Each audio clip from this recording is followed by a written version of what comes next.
welcome to JAEMONT channel again. This is Amber. So let's jump into the different ways and check how this access control can actually be mounted.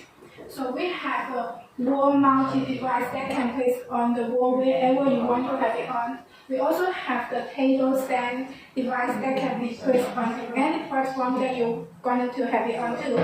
And we also have the freestand device, so you can place it on anywhere you want to have it on.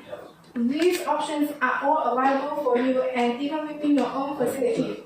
Last but not least, we also have the gate machines that can place the access control. If you have this kind of gate machine, you can place it on too. So you might have a mixture of the mounting options depending on your entryways and exitways.